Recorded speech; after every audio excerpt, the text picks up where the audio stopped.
Crew Scat Squad. Welcome back to another NBA discussion video. It's the best time of the year for us basketball fans, man. The playoffs have officially started. You got the play-in tournament tonight. Lakers and Pelicans at 7. Warriors, Kings is at 10. The West is an absolute bloodbath, man. And the East is crazy. The Knicks have been playing better than they have in 20 years. Celtics, Miami, Philly. And this is a sad, depressing day for Ant-Man fans. And an even more sad, depressing day for Timberwolves fans. This is the worst possible matchup you guys could have gotten in the first round. They have beat your ass worse than any team this season. They're 3-0 against us. It's just spooky. Ant-Man's going to have to average 35. And Carl's not going to have to... He's not going to have to choke, okay? But we're going to be talking about Lakers, Warriors, and the play-in. But then my next discussion video, is going to be the Mavs-Clippers game. I almost skipped the play-in tournament entirely and wanted to talk about this matchup right here, because I think it's going to be one of the best matchups of the entire playoffs. That's a conference final level matchup. And I wanted to share this list with you as well before we get into the play-in reaction, or coverage rather. Wembanyama was a top 3 watch player in the league. Kyrie and Luka are top 5. Anthony Edwards came in at 7, and Tatum was number 9. And LeBron was number 1, which is crazy. Most watched player on social media for the NBA. Alright, so let's get into the matchups. It's gonna be Philly and Miami tomorrow. And then you got Hawks and Bulls. They're gonna fight for the right to get the 8th seed tomorrow. And then, like I said, Lakers, Pelicans, Warriors, Kings. That's the entire play-in tournament. Alright, so let's start with the coverage on Lakers, Pelicans. Who do I think is gonna win that? Wow, that is a very interesting matchup. I was actually leaning towards the Pelicans at first. But then I remember Brandon Ingram isn't healthy. Now he is expected to be playing in this game, I believe. He is the X factor of this series. If he looks sluggish or out of shape, or if he's rusty, they're gonna lose. But if he comes back and drops at least 20 to 25, they have a good chance at winning. I'm gonna bet that he doesn't and he's rusty or out of shape. And I'm gonna pick the Lakers to win a close game against the New Orleans Pelicans. And here is a little article right here, a portion of an article. It is confirming that Brandon Ingram will indeed be playing tonight. He will be playing. Now, will he trip in the shower and be out again? Listed as out? I don't know. Knowing his ass, I don't know. Alright, so now that you guys know I'm choosing the Lakers, before we continue with my prediction, as an Anthony Edwards fan, I need the Lakers to lose. I'm predicting they're gonna win, but I want the Lakers to be the 8th seed and play the Thunder in the first round and eliminate or Shea rather, however you say his name, Shea. So yeah, I hope the Pelicans take care of business, but I don't think they will. Also, the Pelicans really have not played the Lakers that well. It's been a blowout for both times, about 4 times. The Lakers won 3 out of the 4 matchups, which is pretty crazy. I'm not sure how many games Zion and Brandon were both healthy for those 4 games, so I'm not going to put too much stock into it. I would say the Pelicans definitely have the most momentum.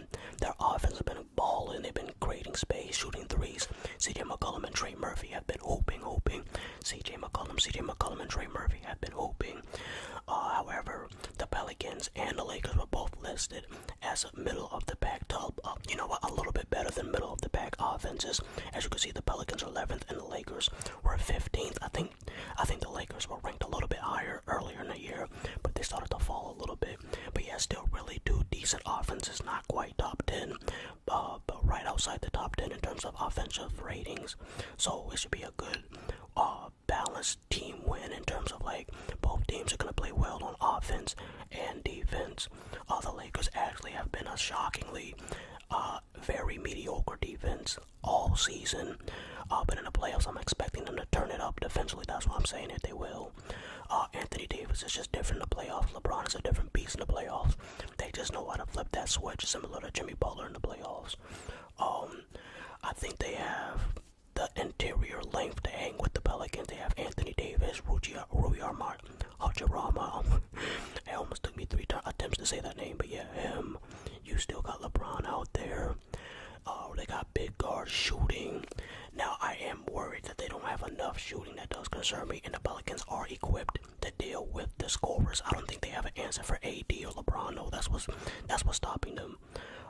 And the fact that they don't have an answer for AD really. Now Valanciunas is an excellent player, but he's not holding AD or LeBron. So I think LeBron and AD can guard Brandon Ingram and Zion better than those two can guard the Lakers big two. And that's what it's gonna come down for me. Just LeBron and AD's dominance. The Pelicans could be winning most of the game, but as long as the Lakers keep it close, I know AD and LeBron know how to turn it on at the right moment to win the game. But yeah, like I said, the Pelicans they might have more momentum going into this game than the Lakers. It's gonna be a hard-fought game. I think the Pelicans are a bit bigger. They have a even better defense, good offense, but I'm just not sold on the health of Brandon Ingram. I don't know what he's gonna look like, and I'm just gonna bet that the Lakers are gonna, with their experience, is gonna put them over the top. So let's get into this Warriors series right here, the Warriors-Kings matchup. Now, I am told Malik Monk is going to be active for this. No, he's not going to be active. I take that back. He's not playing in this game, which is why I'm picking the Warriors. If Malik Monk, never mind Kevin Huerter, if Malik Monk by himself was healthy, I would have picked the Kings. But I have to pick the Warriors since there's no Malik Monk. The Kings do not have their third best player on their team, so I just can't do that, man. Now, I will say this, I will give the Kings a better chance of beating the Warriors than the Pelicans beating the Lakers, because I just think Sabonis is the key to the Kings winning. He could dominate the Draymond Green matchup, because besides Draymond, and Draymond can't even really guard him 1v1 like that, in the post at least, there's nobody on the Warriors who can contain that man. Sabonis he should have 35 in this game. He should take over. I know people don't give Sabonis the credit they should. Oh, when you talk about the elite centers, you talk about Joel Embiid, Jokic, Giannis, Bam even. Yo, this is a statement game for Sabonis. There's no reason why he shouldn't be the best player on the court today. De'Aaron Fox has a little bit harder matchup with the two LA guards. He might see LeBron switched on to him. And I wanted to talk about the Warriors-Kings head-to-head games. The Warriors and Kings played 4 times, and every game was within a 10-point game. Most of the games even came down to like one possession. So these teams, it makes sense why they went to a 7-game series last year. So yeah, like I said, the only reason why I would be scared if I was a Golden State fan is just because of Sabonis. Other than Sabonis, they don't have Malik Monk. They're missing Kevin Huerter, or they're deadly shooters off of screens.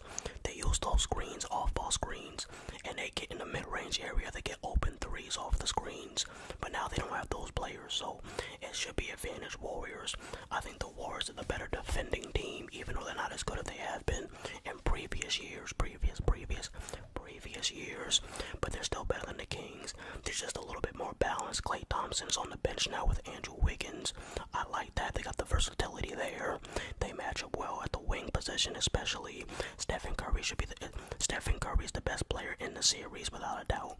Even though I said Sabonis should take advantage of his matchup more than anybody in the series, Stephen Curry is still the best player overall between the two teams.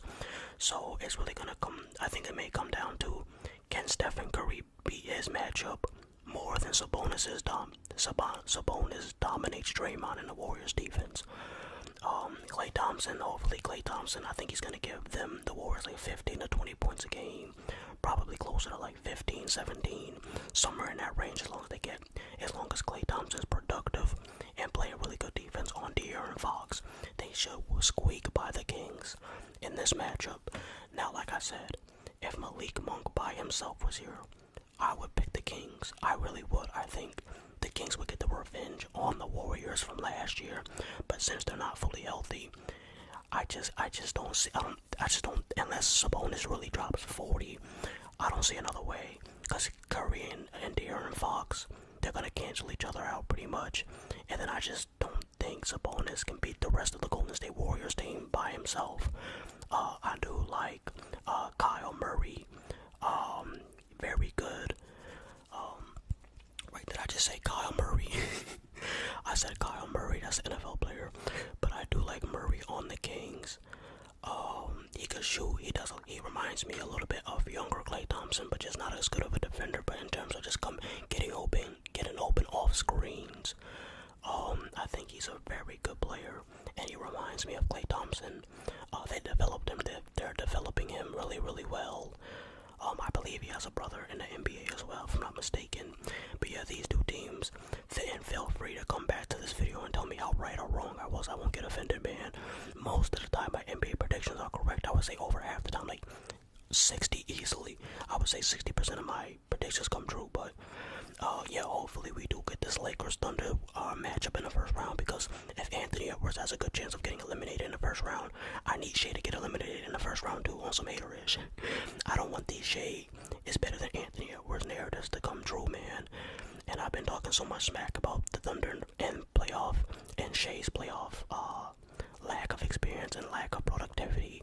I really need the Lakers to make the 8th spot, lose to the Pelicans, and then beat the Warriors, or whoever wins that Warriors-Kings matchup, and then beat the Thunder as the 8th seed. That would be amazing. But yeah, thank you guys so much for watching. I can't wait to talk about the Mavericks Clippers. Make sure you guys stay tuned for my Mavericks Clippers series. That's gonna be a fire. I think it's gonna go 7. Worst case scenario 6. Thank you for watching. I'm out. Peace. Hey, let's go. Playoffs are here.